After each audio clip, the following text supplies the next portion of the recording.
नमस्कार दोस्तों, स्वागत है आपका YouTube channel maths with Virendra Singh पर। तो आज हम एसएससी सीजीएल प्री 2019 की 6 मार्च की थर्ड शिफ्ट को यहाँ पर डिस्कस करेंगे। तो ठीक है, आगे बढ़ते हैं। चलो करें स्टार्ट। दोस्त पहला क्वेश्चन क्या कह रहा है? The average of 60 students result is 38। दोस्त 60 स्टूडेंट्स हैं और उनका जो एवरेज है मतलब मार्क्स में, जिसमें भी होगा मार्क्स में 38 है। ठीक है, चलो कह रहा है if the average of the first 22 students is 36 and that of the last 32 student is 32, then the average result of the remaining students. ठीक है दोस्त, अब 60 बच्चे हैं, कह रहा है जो शुरू के 22 हैं उनका एवरेज कितना है दोस्त? 36। और जो लास्ट के कितने, लास्ट के 32 स्टूडेंट हैं उनका एवरेज कितना है? 32। तो पूछ रहा है जो बचे हुए स्टूडेंट हैं, बीच में जो स्टूडेंट बच गए हैं उनका एवरेज कितना होगा। टोटल 60 स्टूडेंट का एवरेज मेरा 38 है, शुरू के 22 स्टूडेंट्स का 36 है, लास्ट के 32 स्टूडेंट्स का 32 है। तो ये तो इस तरीके का क्वेश्चन वही वाला क्वेश्चन है जिसमें पूछ लेता था कि 10th 11th 12th नंबर में एक रिलेशन दे देता था, इसमें कुछ नहीं दिया, उसमें बस डायरेक्ट वहीं तक पूछ लिया। मतलब कहने का क्या हुआ, देखो तो शुरू के 22 बच्चों में एक्चुअल में जो पूरी क्लास का एवरेज है वो मेरा कितना है? 38। इसका एवरेज कितना कम है जो पूरी क्लास के एवरेज से? 2।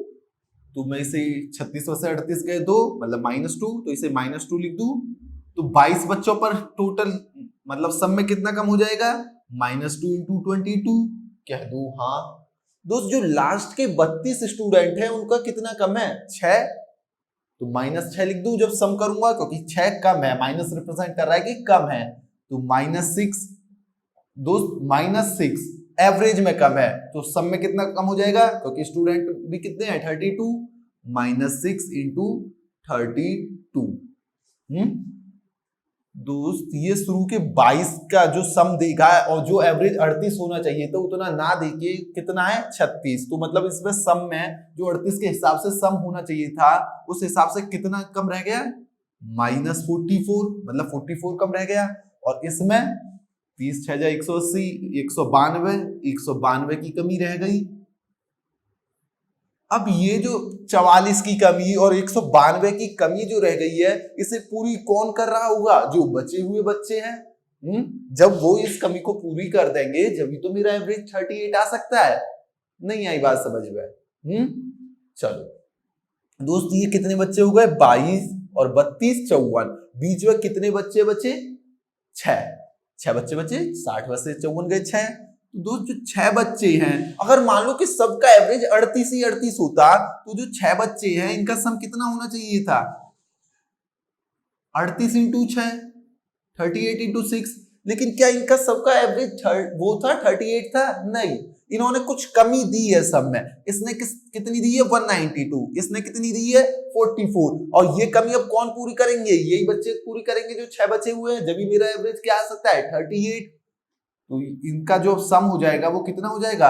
38 × 6 प्लस इस कमी को भी यही पूरी करेंगे 44 और इसको भी यही पूरी करेंगे 96, मतलब 92।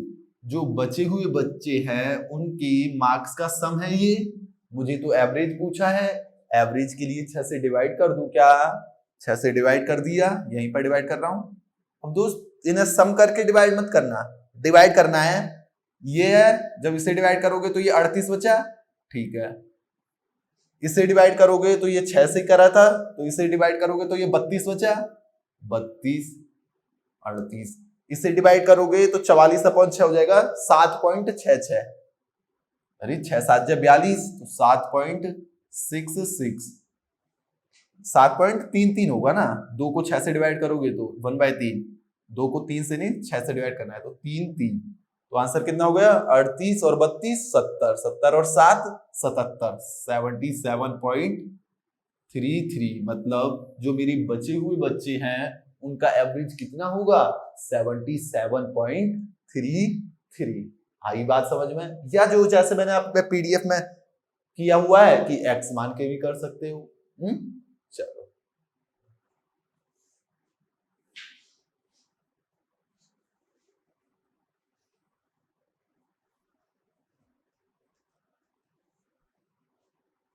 Question number next, the rate of SI on a sum of money is 5% per annum for the first 4 years।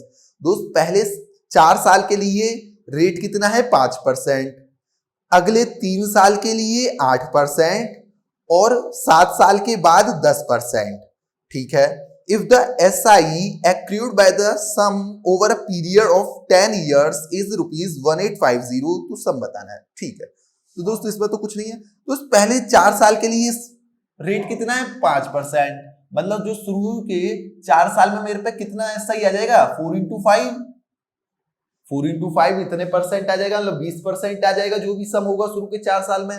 और लेकिन कितने साल के लिए दिया हुआ है सम जो है 10 साल के लिए। ठीक, तो शुरू के 4 साल में इतना परसेंट आ गया। अब वो कह रहा है कि अगले 3 साल के लिए जो रेट है वो कितना हो जाता है 8%। तो अगले 3 साल में कितना आएगा 3 into 8। तो कितने साल हो गए मेरे 3 और 4 7, और 10 साल के लिए मैंने क्या किया है, वो जो भी है प्रिंसिपल है जो मेरे पे वो कितने साल के लिए 10 साल के लिए है। चलो आगे कह रहा है कि 10% हो जाता है 7 साल के बाद, और 7 साल के बाद हमने कितने साल और लिया है 3 साल और, क्योंकि टोटल 10 साल है। तो आखिरी के 3 साल में कितना परसेंट 3 into 10। तो दोस्त मुझे टोटल ऐसा ही कितना मिल गया 5 चौके 20, 8 into 3 24 एंड 10 into 3 30, मतलब मुझे 74% मिल गया टोटल सम का। जो मैंने सम दिया था या लिया था जो भी है उसका कितना मिल गया मुझे 74% एसआई के रूप में। और एसआई एक्चुअली दिया कितना हुआ है 1850, मतलब ये जो 74% ऑफ द सम है ये किसके इक्वल है 1850 के इक्वल। अब देखो तो 37 2 जा 37 5 जा, मतलब 2 50 को कर रहा है तो एक किससे कर रहा होगा, एक 25 को रिप्रेजेंट कर रहा होगा। एक 25 को कर रहा है तो 100% किससे करेगा 2500 को, मतलब मेरा सम कितना हो गया 2500। तो आंसर क्या हो गया 2500। आई बात समझ में, कोई दिक्कत नहीं, आगे बढ़े। चलो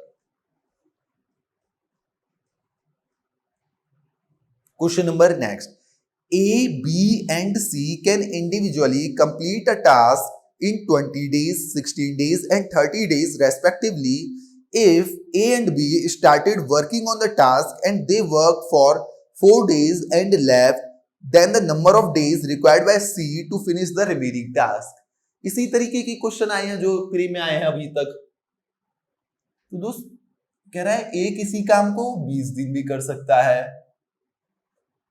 बी किसी काम को मतलब उसी काम को 16 दिन में, और सी 30 दिन में। दोस्त पहले आपको पूरा काम निकालो कि टोटल वर्क कितना होगा, कितनी यूनिट्स होगा। तो एलसीएम ले लूं तो एलसीएम कितनी हो जाएगा 240। तो दोस्त टोटल काम कितना हो गया 240 यूनिट्स। 240 यूनिट्स टोटल काम है, तो ए कितनी यूनिट कर रहा होगा एक दिन में, तो आप कहोगे ए कर रहा होगा 240/20 मींस 12 यूनिट अ डे। और बी कितनी कर रहा होगा दोस्त 16 से डिवाइड कर दो 15 units a day, and she will be doing 8 units a day. कोई दिक्कत नहीं। आगे कह रहा है कि ए एंड बी स्टार्ट करते हैं और 4 दिन तक काम करते हैं फिर चली जाती है। तो दोस्त ए और बी ने स्टार्ट किया, ए और बी कितनी यूनिट कर रहे हैं मिलके 15 और 12 उल्टा बोलती है 15 और 12 27। दोस्त मिलकर 27 यूनिट कर रहे हैं एक दिन में। कितने दिन तक काम करते हैं 4 दिन तक, तो 27 into 4 108 यूनिट, मतलब वो दोनों मिलकर 108 यूनिट काम कर देते हैं। अब चली गई। चलो तो बताओ सी बचे हुए काम को कितने दिन में करेगा। दोस्त टोटल काम 240 यूनिट था, 108 हो गया, तो रिमेनिंग टास्क बचा कितना, 240 में से 108 गए, 132। अब इसे कौन करेगा, सी करेगा। तो सी कितनी यूनिट करता है एक दिन में, 8। तो 8 से डिवाइड कर दूं तो ये कितना हो गया, 8 साढ़े 12 जा 100, साढ़े 12 और 4 16। तो जो मेरा सी है वो बचे हुए काम को कितने दिन में कर देगा, 16.5, 16.5 डेज। आई बात समझ में, कोई दिक्कत नहीं। आगे बढ़े, चलो।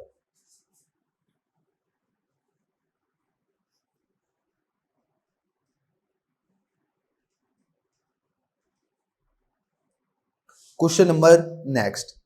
A shopkeeper fixes the price of an article in such a way that after allowing 32% discount, he wants a gain of 14%. If the mark price is this 342, तो CP बताना है। दोस्त इस तरीके के क्वेश्चन हर शिफ्ट में तो आपको रिलेशन पता ही है कि CP बाई MP मेरा क्या होता है, 100 minus discount percent upon 100 plus profit percent, और अगर लॉस होगा तो 100 माइनस लॉस परसेंट हो जाएगा।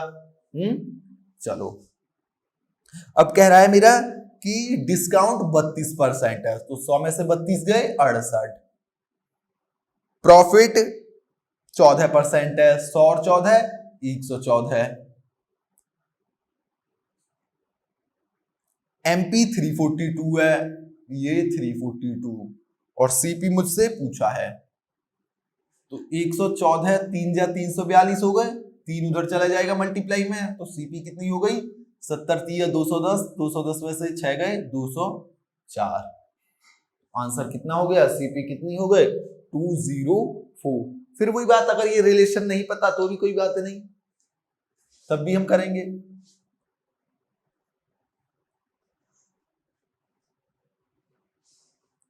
मैंने MP मान लिया दोस्त, मेरा 100 रुपीज है, मतलब 100 यूनिट है। डिस्काउंट कितना मिल रहा है, 32%। 32% इसका कितना हो गया दोस्त, 32 हो गया, तो 32 घटाया तो कितना हो गया 68, मतलब SP मेरा कितना है 68। अब कह रहा है कि जब ये इतने पर बेचा ना SP पर, तो मेरा 14% का मुझे गेन हुआ। क्या हुआ, 14% का मुझे गेन हुआ।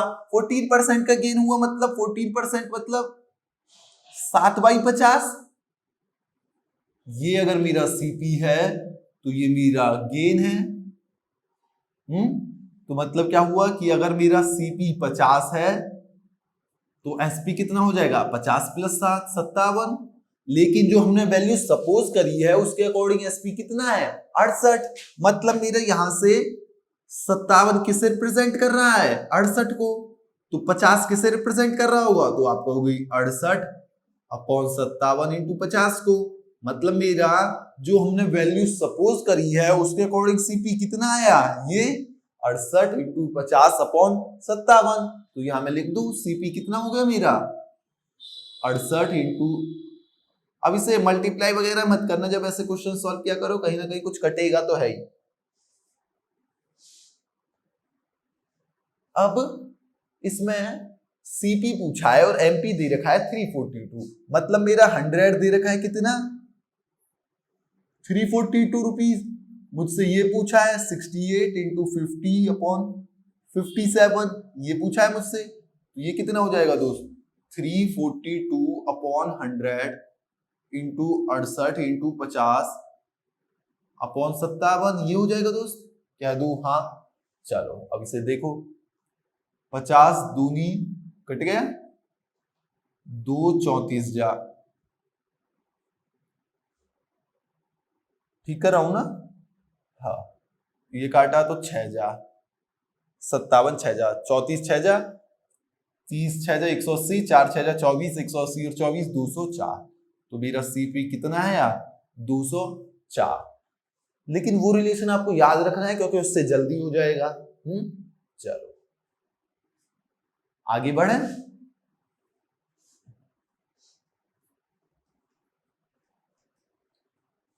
हालांकि अगर कुछ मतलब अब इसमें तो 32%, 14%, 18% ऐसे दे दिया, तब तो थोड़ी इसमें इस तरीके के क्वेश्चन में प्रॉब्लम आ सकती है। लेकिन अगर 10-20% है तो आप ऐसे ही निकाल लेना, उस रिलेशन की जरूरत भी नहीं है।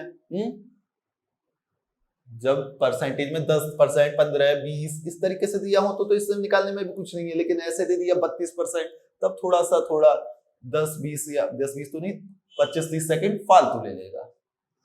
आगे बढ़े, चलो क्वेश्चन नंबर 5वां कह रहा है इन ए ट्रायंगल एबीसी, ये ट्रायंगल है एबीसी, इसे मैंने दोस्त ए कह दिया, इसे बी कह दिया, इसे सी कह दिया।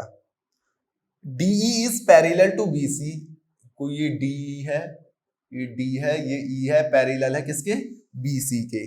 अब आपको दे रखा है ADA है स्मॉल ए, DB A+4 है, EC 7A है और AE 2A+3 है। तो आपको A की वैल्यू बतानी है। इसकी वैल्यू बता दी है ए। दोस्त मैं जानता हूं जब ये पैरेलल होता है तो दोनों सिमिलर हो जाती है, तो मैं इसका तो डायरेक्ट मुझे पता होता है, this upon this is equal to this upon this. तो मैं यहां से लिख सकता हूं कि A upon A+4 is equal to 2A+3 upon 7A। दोस्तों ये क्वाड्रेटिक इक्वेशन बनेगी, मैं उसे सॉल्व कर लूंगा। या फिर मैं सॉल्व ना करने की बजाय यहां से डायरेक्ट ऑप्शन में देखूंगा, और ऑप्शन क्या है 3, 4, 5, 6 ऑप्शन में एक एक करके देखूंगा, जो इसको सेटिस्फाई कर देगा वो आंसर हो जाएगा। ठीक है, तो इसे अब सॉल्व कर लोगे। चलो देख लेते हैं, ऑप्शन से देखता हूं मैं। जैसे पहला ऑप्शन दे रखा है 4, मैंने 4 लिखा, 4 ये 4 4 8, यहाँ 4 लिखा 10 और ये 13 हो गया, अब ये 13 हो गया दोस्त, ये तो प्राइम नंबर हो गया, कट के कभी 4 आएगा ही नहीं। लेकिन ये अगर 26 हो जाता तो हो जाता ये 1/2, ये कितना हो जाएगा दोस्त 7 चौके 28, तो नहीं आएगा। तो ये 13/28 है, ये 1/2 है, तो 4 तो आंसर नहीं है। इसी तरीके से मैंने दूसरा ऑप्शन देखा 3 देखा तो 3 रखा, 4 और 3 7, 3 रखा तो कितना हो जाएगा 9, और ये कितना हो जाएगा 21, 3 से कट रहा है 3 3 जा 3 7 जा, तो 3/7 3/7, मतलब क्या हो गई सेटिस्फाई इक्वेशन हो गई किस पर, a = 3 पर, तो आंसर क्या हो गया 3। आई बात समझ में? या हम क्वाड्रेटिक बना के सॉल्व कर सकते हैं, कोई दिक्कत नहीं। आगे बढ़े, चलो क्वेश्चन नंबर नेक्स्ट क्या कह रहा है दोस्त, 2 circles of radii 8 cm and 6 cm touch each other externally, तो आपको डायरेक्ट कॉमन टेंजेंट की लेंथ बतानी है। चलो ठीक है, एक सेकेंड, डायरेक्ट कॉमन टेंजेंट की लेंथ बतानी है, 8 और 6 दे रखा है। दोस्त क्या आप DCT डायरेक्ट कॉमन टेंजेंट की लेंथ का फॉर्मूला जानते हो? तो क्या होता है मेरा, कैसे आया वो आपको पता होगा, नहीं पता तो बाद में देखेंगे। D² जब ज्योमेट्री पढ़ेंगे, D² minus R1 minus R2 का स्क्वायर होता है। और दोस्त जब मेरी दो सर्कल एक दूसरे को टच कर रही होती है एक्सटर्नली, तब ये फॉर्मूला चेंज होकर क्या हो जाता है twice of R1 R2। Change क्या, जो डिस्टेंस है वो कितनी हो जाएगी R1 प्लस R2। जो दोनों के जो सर्कल है उनके सेंटर के बीच की डिस्टेंस कितनी हो जाएगी R1 प्लस R2। तो यहाँ रख दो R1 प्लस R2 का स्क्वायर, तो ये अंदर क्या बचेगा 4R1 R2, 4 से बाहर 2 बाहर आ जाएगा, तो मेरा डायरेक्ट क्या हो जाएगा twice of R1 into R2। तो दोस्त यहाँ पर मेरा डायरेक्ट कॉमन टेंजेंट की लेंथ पूछी है और एक रेडियस 8 दे रखा है और दूसरा 6, 8 इंटू 6 48, तो ये कितना होगा दोस्त 2√48। लेकिन अब आप ऑप्शन में जब देखोगे तो ऑप्शन क्या है 3, 13.86, 10.12, 24, 20, कुछ नहीं करना आप दोस्त। क्या मैं जानता हूं कि √49 7 होता है, √49 7 होता है, तो ये 7 से हल्का सा कम होगा, लगभग 7 ही होगा, क्योंकि ऑप्शन में आप देखो कितना डिफरेंस है। तो दोस्त ये कितना हो गया 2 इंटू 7, आंसर कितना हो गया 14 से हल्का कम होगा। क्योंकि ये रूट 49 होता तब आता 7, तब होता 49, तो ये कम होगा हल्का सा 14 से, तो कौन सा आंसर हो गया 13.86। आई बात समझ में, कोई दिक्कत नहीं। तो ध्यान रखना, जब दो एक्सटर्नली टच कर रही हो सर्कल तो डायरेक्ट कॉमन टेंजेंट हम डायरेक्ट निकालते हैं, कैसे, twice of r1 under root r1 into r2। Question number next, an article was sold at a gain of 16%. If it had been sold for rupees 36 more, the gain would have been 20%. तो 16% के gain पर बेचा जाता है, जब 20% के gain पर बेचा जाता है तो 36 रुपए ज्यादा मिलते। तो दोस्त कोस्ट बतानी है आर्टिकल की, तो जब 16 और 20 में अंतर कितना हो गया, 4% का, 16% ही है दोस्त। 4% किसे रिप्रेजेंट कर रहा है दोस्त, जब उसने 4% अपना प्रॉफिट बढ़ाया तो एक्चुअल में प्रॉफिट कितना बढ़ गया, 36 रुपए, मतलब 4% किसको रिप्रेजेंट कर रहा है, 36 को। अब ये जो प्रॉफिट होता है ये तो सीपी पर ही तो होता है, तो 100% किसको रिप्रेजेंट करेगा दोस्त, 4% 36 को, तो 1% 9 को, तो 100% 900 को। तो मतलब मेरा जो सीपी है जो पूछा गया है उसका कॉस्ट प्राइस वो कितनी हो गई, 900 रुपीज। आई बात समझ में, कोई दिक्कत नहीं, आगे बढ़े नहीं। अब दोस्त इन तरीके के क्वेश्चन में तो कोई दिक्कत होनी ही नहीं चाहिए। Question number next, the sum of the squares of 3 natural numbers is 1029 and they are in the proportion 1:2:4, the difference between greatest and the smallest number। दोस्त क्या है 1:2:4, मैंने कह दिया x 2x एंड 4x, इनका स्क्वायर करूं, square किया तो ये हो जाएगा x square, 4x square 16x square. Sum कितना हो गया दोस्त, 1 और 4 5 और 16 21, तो ये सम हो गया इनका 21x स्क्वायर। और दोस्त सम एक्चुअल में कितना दिया हुआ है, 1029। तो देखो अब इसे काटो दोस्त, 21 5 जा 105 होता है, तो 50 जा 1050 हो जाएगा। अब ये 1050 से 21 नहीं कम, तो 50 जा ये होता, तो ये 21 कम है, मतलब 1 कम है, मतलब इनटू में 1 कम है, तो 50 से बन गए 49। तो एक्स स्क्वायर कितना हो गया 49, तो एक्स कितना हो गया दोस्त 7। 49 किसका स्क्वायर है 7 का, तो x क्या हो गया 7। अब ग्रेटेस्ट नंबर और स्मॉलेस्ट नंबर में क्या पूछा है, डिफरेंस। तो दोस्त ग्रेटेस्ट 4x है, स्मॉलेस्ट x है, तो डिफरेंस कितना है 3x, और x मेरा कितना है 7, तो 3x कितना हो जाएगा 21, तो आंसर कितना हो जाएगा 21। आई बात समझ में, कोई दिक्कत नहीं।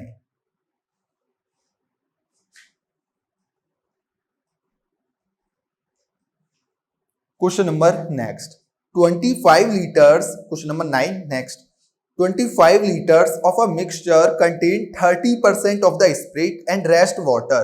दोस्त 25 लीटर है कोई चीज, मतलब मिक्सचर है एक 25 लीटर का, अब उसमें 30% स्प्रिट है, तो 30% कितना हो गया दोस्त 25 दिया 75, तो मतलब 7.5। दोस्त स्प्रिट कितनी हो गई 7.5, तो रेस्ट वाटर होगा, 25 से 7.5 गए तो कितना बचा 17.5, तो वाटर कितना है 17.5 लीटर। कह रहा है 5 लीटर वाटर और मिलाया गया, तो अब बताओ कि परसेंटेज ऑफ स्प्रिट क्या है। तो 5 लीटर मिलाया गया, तो ये वाटर ही मिलाया गया है, तो इसमें 5 जोड़ू तो अब वाटर हो गया 22.5 और स्प्रिट कितनी है 7.5, तो दोस्त कितनी परसेंटेज हो गई 7.5 अपॉन टोटल कितना हो गया 22 और 7 29 और 21, तो 1/4 परसेंटेज में बोले तो 25%। तो जो अब नया मिक्सचर आया है, जब 5 लीटर मैंने पानी और मिला दिया तो उसमें जो स्प्रिट है वो कितनी परसेंटेज रह गई 25%। आई बात समझ में, कोई दिक्कत नहीं।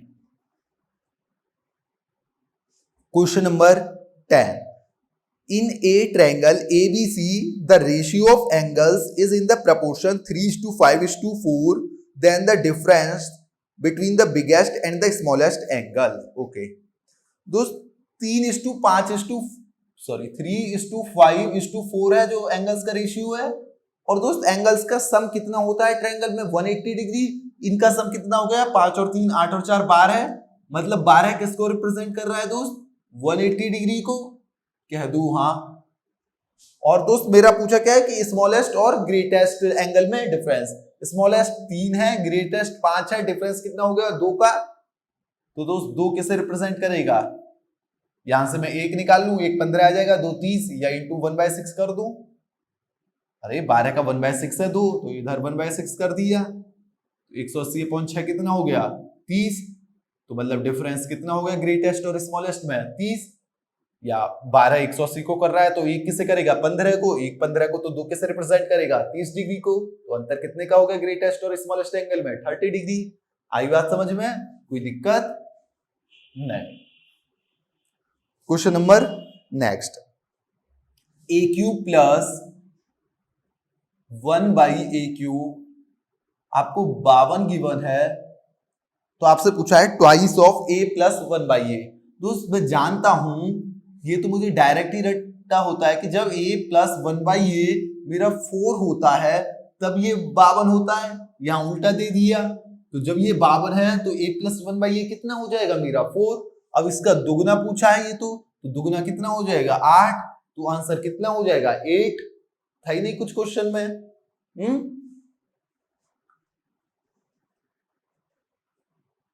तो आंसर क्या हो गया 8। अब दोस्त नेक्स्ट क्वेश्चन देखो, 4 टाइम्स ऑफ, लिख रहा हूं एक बार, ट्रिग्नोमेट्री का क्वेश्चन है, 1 माइनस सेक ए का square plus 1 plus sec A का square upon 1 plus sec square A, इसकी वैल्यू क्या होगी। ऑप्शन है आपके 8142। दोस्त जैसे ही मैंने आपको बताया जब ट्रिग्नोमेट्री कराई थी, जब भी आपको कोई ट्रिग्नोमेट्री का क्वेश्चन हो, कोई एक्सप्रेशन दिया हुआ हो, तो हमारे 2 केस बनती है। एक तो वेरिएबल टू वेरिएबल, मतलब क्या हुआ कि क्वेश्चन भी वेरिएबल पर डिपेंड कर रहा है और ऑप्शन भी। एक क्वेश्चन कुछ दे रखा है और ऑप्शन में कोई वेरिएबल नहीं है, मतलब कोई एंगल पे डिपेंडेंसी नहीं है, 1 2 3 वगैरह कांस्टेंट है जो ऑप्शन है। तो उस केस में क्या किया करो, डायरेक्ट वैल्यू पुट किया करो। सॉल्व करना चाहूं तो मैं सॉल्व भी कर लूंगा, लेकिन हमें तो टाइम बचाना है, तो क्या किया मैंने डायरेक्ट वैल्यू पुट करी। अब दोस्त क्या वैल्यू पुट करूं ये भी बता रखा है कि कैसे पुट करते थे। दोस्त सेक मैंने यहां पर a की जगह में क्या रख दूं 0 डिग्री पुट कर दूं। तो 0 डिग्री पुट करूंगा मैं तो मेरा जो डिनोमिनेटर है वो 0 नहीं आएगा। और सेक 0 क्या होता है 1, डिनोमिनेटर 0 नहीं आएगा, ऊपर भी नॉट डिफाइंड नहीं आएगा, आंसर आ जाएगा मेरा 4 इंटू सेक 0 1 होता है, 1 माइनस 1 0, तो ये 0 हो गया, 1 प्लस 1 2, 2 का स्क्वायर 4, 1 इसकी वैल्यू 1, 1 प्लस 1 2, तो ये कितना हो गया 4 चौके 16, 16/2 8, तो आंसर कितना हो गया मेरा 8। आ रही है बात समझ में, आगे बढ़े।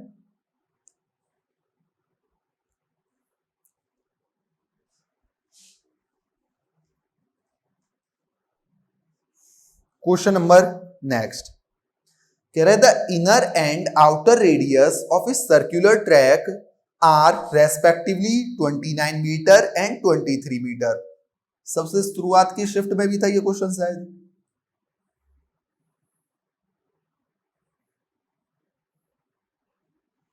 ठीक है, ये ट्रैक है, इसके जो इनर रेडियस है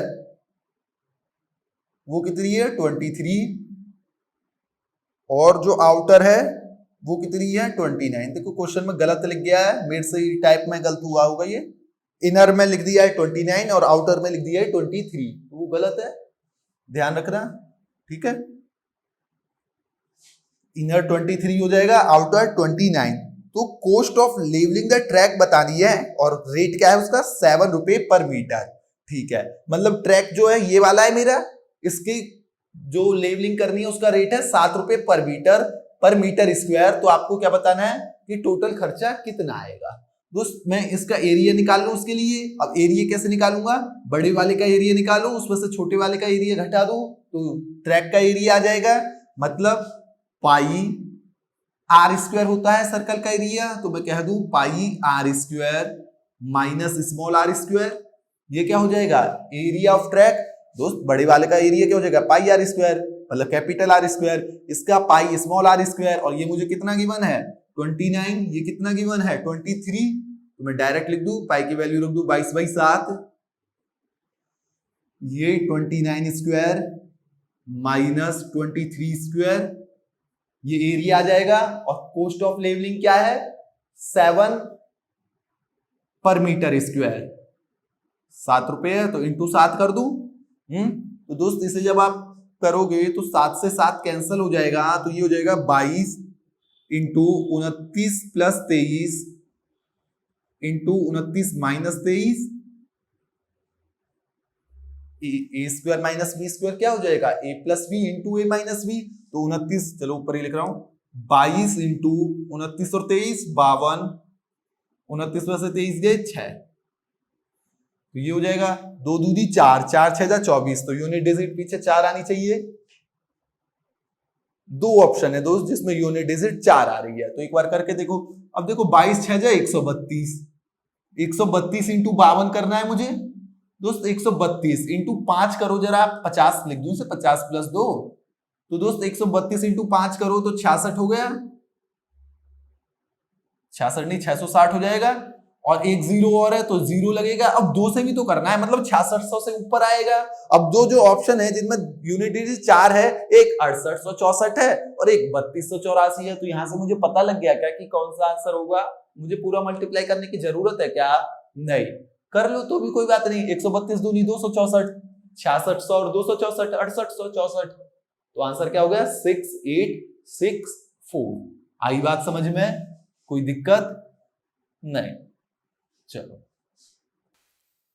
क्वेश्चन नंबर नेक्स्ट क्या कह रहा है दोस्त, what is the smallest integer that is divisible by 3 7 and 18। मतलब दोस्त मुझे से 3 7 और 18 का एलसीएम पूछा है, तो दोस्त 3 7 18 जब मुझे एलसीएम लेना हो ना, तो किन्हीं भी दो नंबर्स में से जो भी कॉमन है आप उसे बाहर निकाल लो।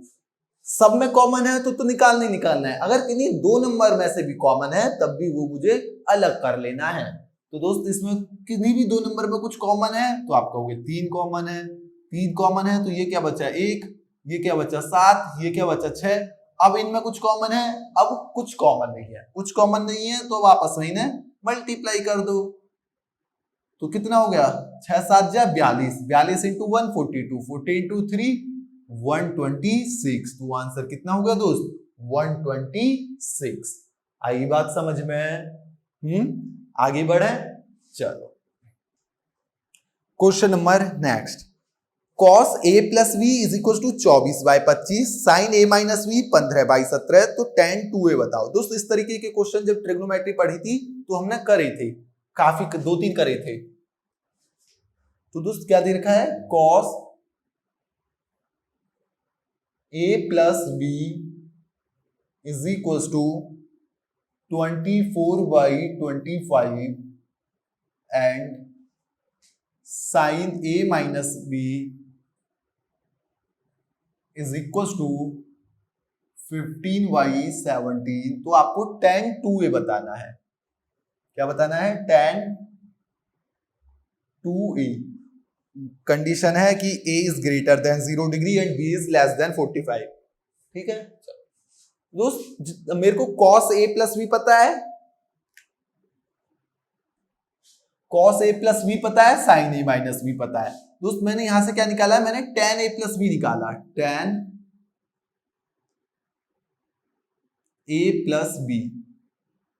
अरे दोस्त एंगल सेम है तो मैं जानता हूं ये cos क्या होता है बेस अपॉन हाइपोटेन्यूज, और tan क्या होता है परपेंडिकुलर अपॉन बेस। दोस्त मैं ये मेरा 24 बेस है, हाइपोटेन्यूज 25 है, तो मैं 25 24 क्या ट्रिपलेट होता है 24 25 और 7, तो मतलब परपेंडिकुलर क्या हो गया 7, तो ये 7 हो गया। बेस कितना है 24, तो ये 24। इसी तरीके से यहां से मैंने निकाला tan a माइनस b। अब दोस्त इस केस में ये क्या है p/h, तो 17 15, तो ट्रिपलेट क्या होता है 17 15 और 8, तो ये होता है p, यहां पर ये h, तो ये हो जाएगा p/b, p बोले तो 15 और b कितना आया है मेरा 8, तो 15/8। तो मुझे tan a प्लस b पता लग गया, tan a माइनस b पता लग गया, क्या मैं tan 2a निकाल सकता हूं? एक बार खुद निकालो जरा पहले। चलो देखते हैं दोस्त। अब मुझे एक बात बताना है, क्या मैं tan 2a को इस तरीके से लिख सकता हूं, tan a plus b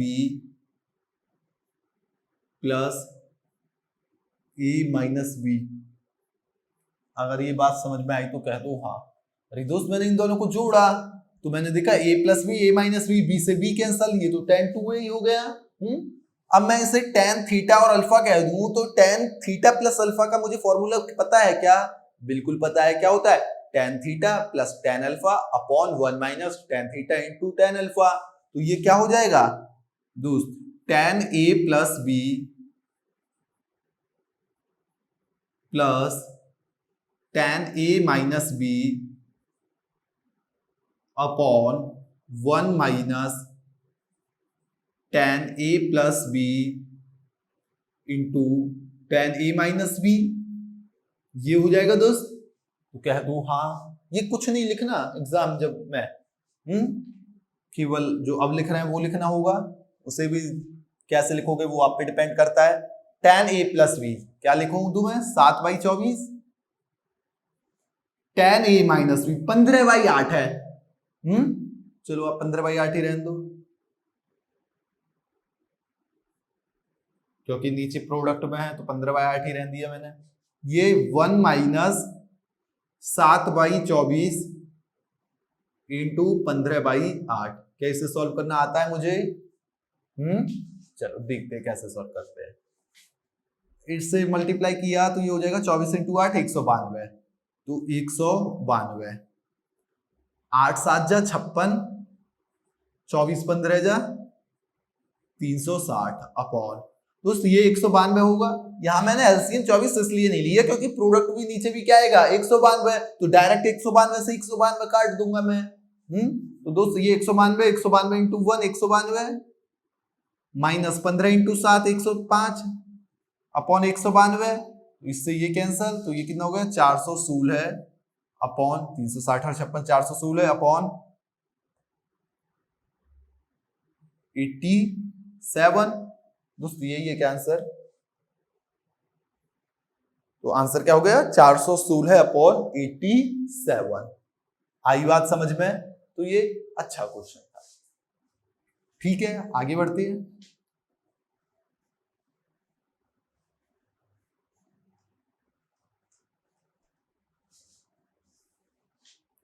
question number next दोस्त बोर्ड मास पर बेस्ड है।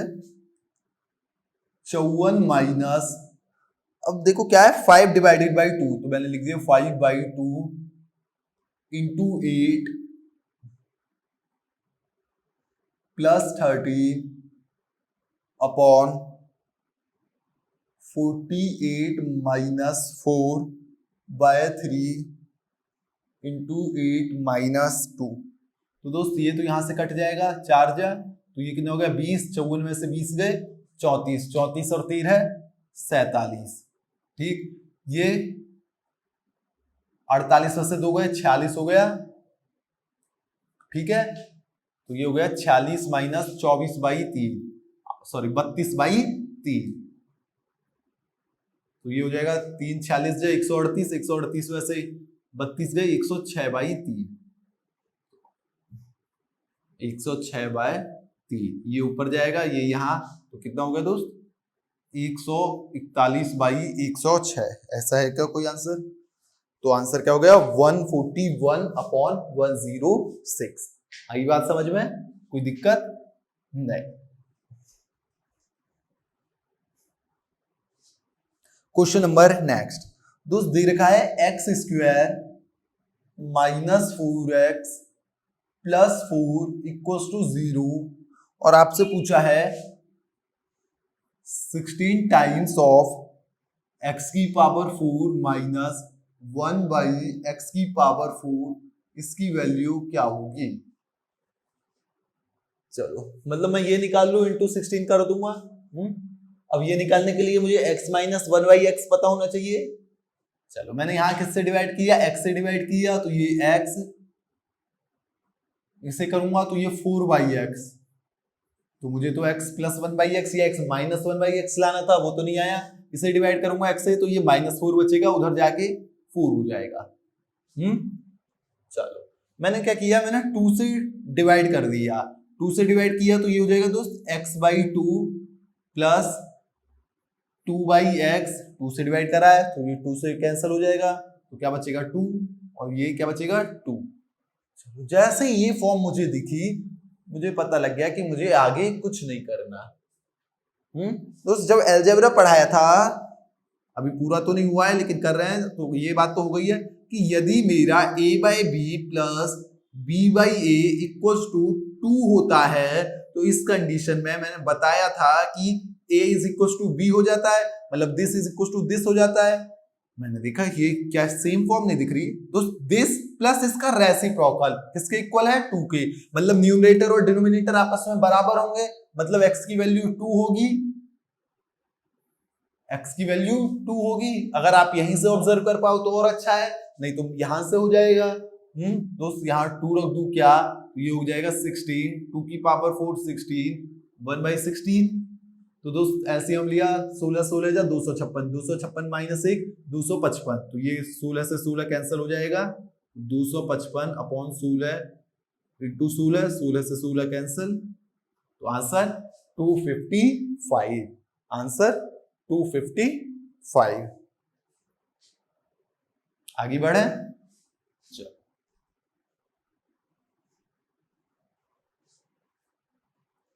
अगला क्वेश्चन कह रहा है A, B and C are 3 points on a circle such that the angles subtended by the chords AB and AC at the center O are 80 degree and 120 degree respectively। दोस्त first shift का first question जो किया था वही ये तो है, ये कह रहा है 2 कोड है AB और AC, ठीक है। कहां गया, जो ए बी कोड है वो एंगल सबटेंड करती है 80 डिग्री सेंटर पर, कितना है ये 80 डिग्री, और जो एसी कोड है वो 120 डिग्री, ये कितना है 120 डिग्री। तो आपको बताना है एंगल बी ए सी कितना होगा, क्या बी ए सी। दोस्त ये जो पॉइंट है वो ये पूरा एंगल 360 डिग्री होना चाहिए, ये पूरा एंगल 360 होना चाहिए, ये 120 हो गया, ये 80 हो गया, 200 हो गया, तो ये कितना बचा 160। और मैं सर्कल की प्रॉपर्टी जानता हूं कि कोई 2 पॉइंट अगर सेंटर पे टच कर रहे हैं और उन्हीं 2 पॉइंट से दूसरी साइड में मैं सर्कमफ्रेंस पर कहीं टच करता हूं, तो वो एंगल जो सेंटर पर एंगल बनता है उसका आधा होता है। तो ये 160 डिग्री है, तो ये इसका आधा हो जाएगा, आधा बोले तो 80 डिग्री। आई बात समझ में, कोई दिक्कत नहीं। या फिर अगर ऐसे ना करना चाहो दोस्त, ये 80 डिग्री है और मैं जानता हूं OA and OB are radius, तो ये दोनों बराबर होंगी, ये दोनों बराबर होंगी, तो ये एंगल बराबर होंगे, ये एंगल बराबर होंगे। ये 80 है तो बचा कितना 100, 100 को 2 बराबर हिस्सों में बांटा, तो ये एंगल 50 हो जाएगा। इसी तरीके से ये 120 है, ये रेडियस है, तो ये 2 एंगल बराबर होंगे, बचा कितना 60, 60 को 2 बराबर हिस्सों में बांटा तो ये 30 हो जाएगा, 50 और 30 80, तो आंसर क्या हो गया 80 डिग्री। कैसे भी करो, आपकी इच्छा है।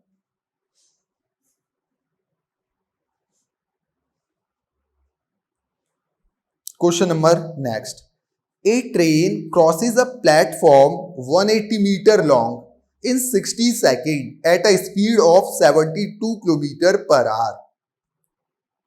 The time taken by the train to cross an electric pole. चलो ठीक है दोस्त, 36 किलोमीटर पर आवर होता है 10 मीटर पर सेकंड, तो 72 कितना हो जाएगा 20 मीटर पर सेकंड, या फिर कन्वर्ट कर लो 72 इंटू 5/18 कर लो मीटर पर सेकंड में बदलने के लिए, तो 18 चौके तो कितना आ गया दोस्त 20 मीटर पर सेकंड। मतलब स्पीड कितनी है दोस्त ट्रेन की 20 मीटर पर सेकंड। दोस्त मैंने मान लिया कि ट्रेन की लेंथ L है, तो L, अब जब वो प्लेटफॉर्म क्रॉस कर रही होगी ट्रेन, तो उसे कितना डिस्टेंस कवर करना है, जो प्लेटफॉर्म की लेंथ है वो प्लस अपनी लेंथ, यही तो कवर करनी है। तो उसकी लेंथ मैंने L मान ली, प्लेटफॉर्म की लेंथ मुझे 180 मीटर दी हुई है, तो टोटल डिस्टेंस कितना कवर करना है उसे 180 प्लस L। कितना टाइम ले रही है उसे कवर करने में कितनी स्पीड है 20 मीटर पर सेकेंड, और डिस्टेंस अपॉन टाइम ही, डिस्टेंस अपॉन स्पीड ही तो टाइम होता है। टाइम कितना गिवन है मुझे 60 सेकेंड, तो इज इक्वल टू 60। तो ये कितना हो जाएगा दोस्त L plus 180 is equal to 6 दूनी 12 मतलब 1200। तो लेंथ ऑफ द ट्रेन कितनी आ गई 1200 में से 180 गए 1020। अब कह रहा है इलेक्ट्रिक पोल, जो ये इलेक्ट्रिक पोल मैन इनकी जो हम डिस्टेंस मानते हैं वो नेग्लिजिबल 0 हो जाती है मानते हैं। हालांकि होती होगी सेंटीमीटर में कुछ भी, लेकिन हम नेग्लिजिबल मानकर चलते हैं। तो जब उसे पोल को क्रॉस करना है तो उसे कितने कवर करना है जितनी उसकी लेंथ है। अब इसकी लेंथ कितनी है 1020, उसकी स्पीड कितनी है 20, तो 0 से ये 0 कट गया, ये भी मीटर में है ये भी मीटर पर सेकंड में है, तो सब चीज सेकंड में आएगी। तो ये जब 2 से 102 को 2 से डिवाइड करूंगा तो कितना आ जाएगा 51 क्या 51 सेकंड्स, क्योंकि ये किसमें था मीटर पर सेकंड, ये भी किसमें है मीटर, तो किसमें आएगा आंसर सेकंड। तो आंसर क्या हो जाएगा 51 सेकंड्स। आई बात समझ में, आगे बढ़े। चलो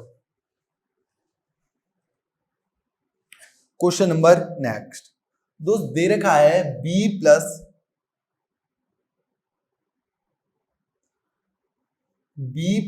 c is equal to ax, c plus a is equal to by, a plus b is equal to cz। तब आपको वैल्यू बतानी है 1/9 1/x plus 1 plus 1/y plus 1 plus 1/z plus 1 की इसकी वैल्यू बतानी है। ऑप्शन है 1 1/9 0 1/3।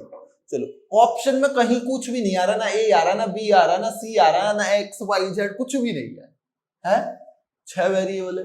चलो देखते हैं। मैंने क्या किया, मैंने ए बी सी को 1 1 मान लिया, कोई रेस्ट्रिक्शन तो गिवन है ही नहीं है।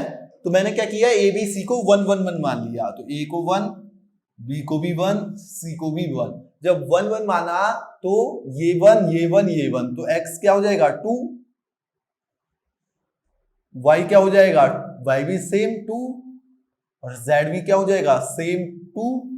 तो यहां पे वैल्यू पुट कर दूं तो ये कितना हो जाएगा 1/9, ये 1/3, ये 1, अरे 2 + 1 3, तो x y z मेरा क्या आया है 2 2 2 1/3 1/3, तो ये 1/3 1/3 1/3 1 हो गया, 1 × 1/9 1/9, तो आंसर कितना हो गया मेरा 1/9। आंसर कितना हो गया मेरा 1/9। आई बात समझ में, कोई दिक्कत नहीं।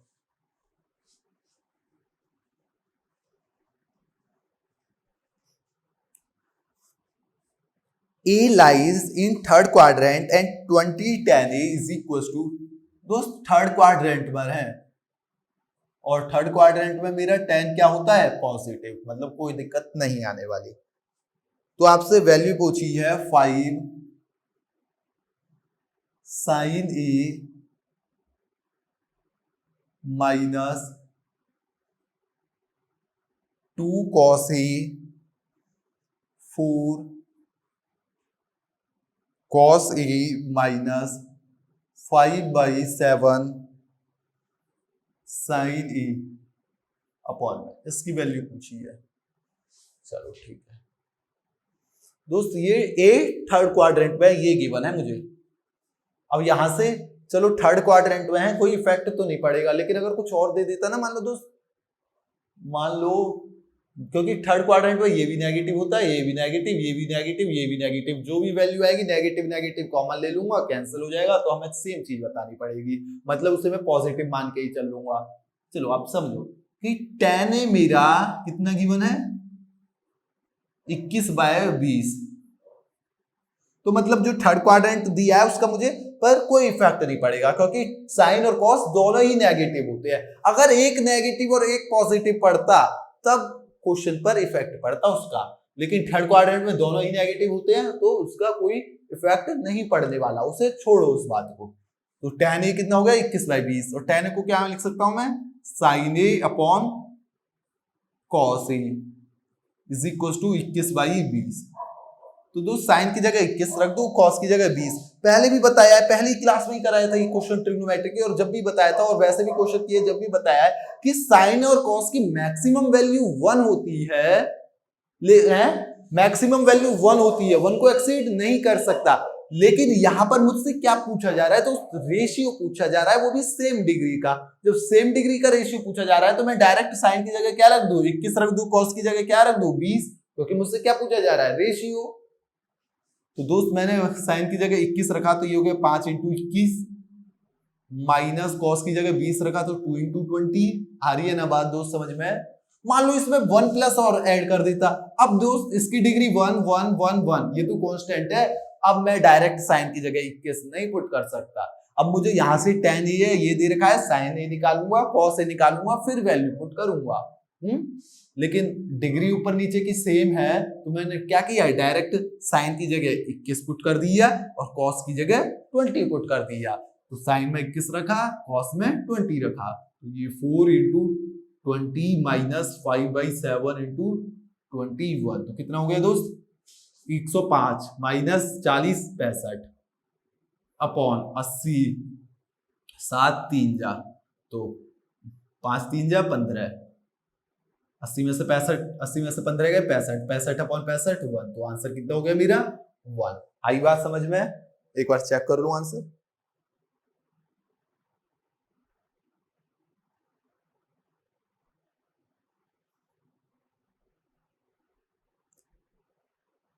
Question number next.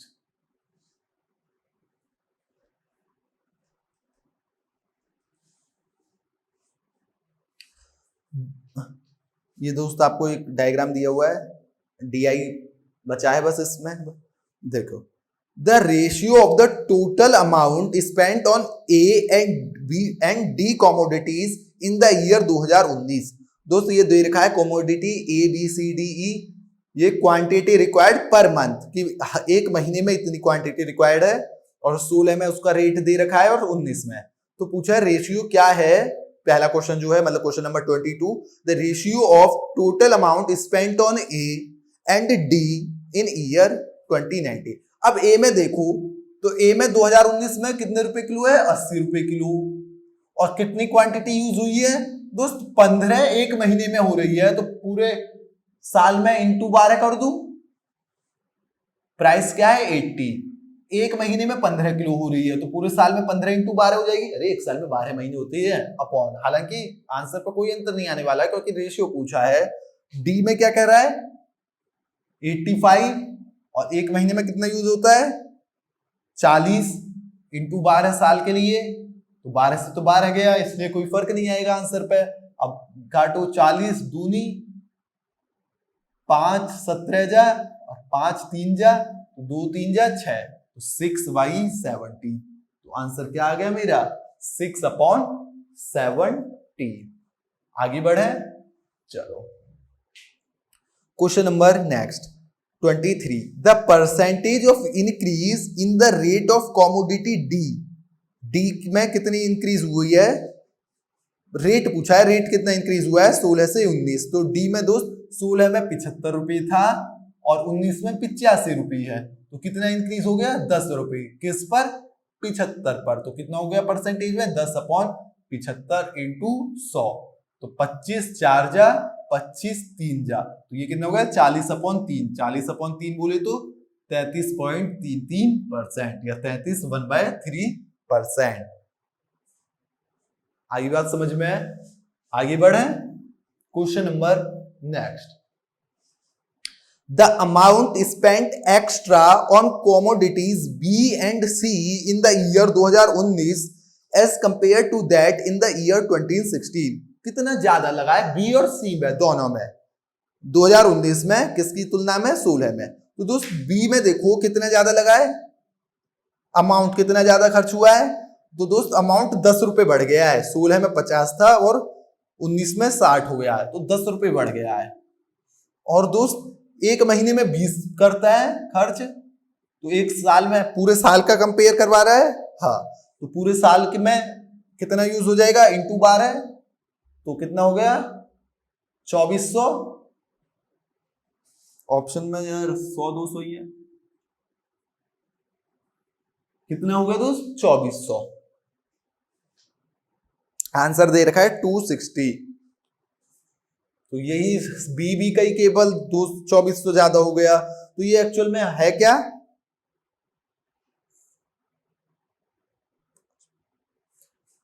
ये इन्होंने क्वेश्चन में या तो थोड़ी कमी की है, इन्हें एक मंथ का भी लिखना चाहिए था। इन्होंने जो मतलब ये एक्स्ट्रा अमाउंट जो स्पेंड हुआ है ये एक मंथ का निकाला है, केवल बी और सी का मिला के 260 जो आंसर दिया है।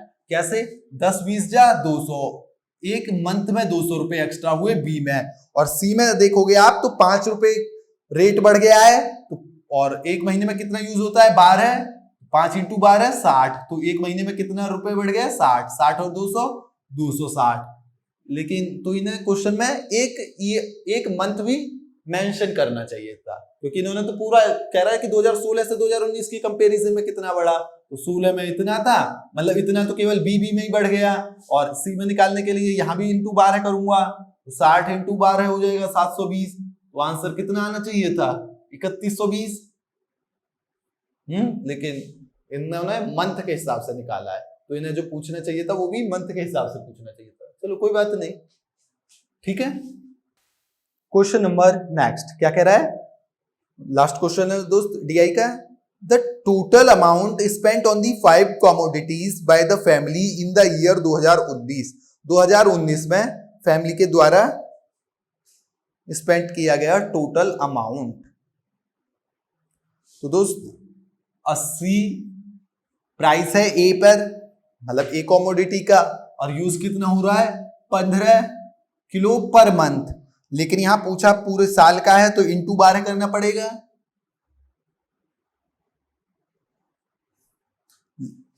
80 इंटू 15, यही से 1 मिनट 1200,